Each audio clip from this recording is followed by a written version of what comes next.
আমাদের একদম দেশি স্টাইলে একটু ফ্রাইড রাইস রান্না করছি আজকে। মুরগির মাংস দিয়ে পেঁয়াজটা একটু ভেজে নিয়ে আমি এটাতে মুরগি দিয়ে দিব। মুরগির মাংসটা আমি একটু আদা, রসুন আর সয়া সস, গোলমরিচের গুঁড়ো দিয়ে মেরিনেট করে রেখেছিলাম, ওইটাই দিয়ে দিলাম। এটা আমার ছেলের টিফিনের জন্য তৈরি করছি। তো ভাবলাম আপনাদের সাথে একটু শেয়ার করি। আর সামান্য একটু পরিমাণ হচ্ছে ভেজিটেবল স্টক দিয়ে দিলাম। এটা না দিলেও চলে।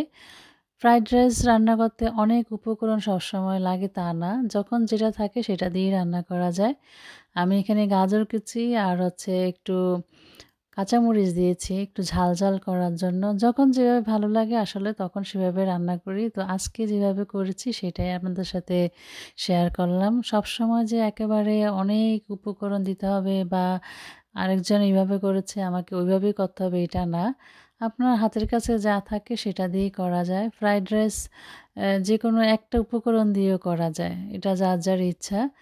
তো শেষে আবার একটু সয়া সসও দিলাম, এতে করে টেস্টটা আরেকটু ভালো আসবে। আর আমি এটা করেছি বাসমতি চাল দিয়ে। একটু হালকাভাবে নাড়াচাড়া করব, কারণ যে বেশি নাড়াচাড়া করলে কিন্তু এই রাইসটা একটু ভেঙে যায়। এজন্য আলতো হাতে নাড়াচাড়া করে উপরে আবার পেঁয়াজ পাতা দিয়ে দিলাম। আপনারা এই পেঁয়াজ পাতা দিলেও পারেন, না দিলেও পারেন, ইচ্ছা। আমি আগেই বলেছি এটা বিভিন্নভাবে করা যায়। যখন যেটা আমার হাতের কাছে থাকে আমি সেটা দিয়েই করি। তো এবার একটু ঢাকা দিয়ে রেখে দিব। মিনিমাম ৫-৬ মিনিট রাখবেন অল্প আঁচে, তাহলে সব কিছু মিলে মিশে এর ফ্লেভারটা ভালো আসবে। রাইসের মধ্যেও চিকেনের ফ্লেভারটা যাবে, খেতে ভালো লাগবে।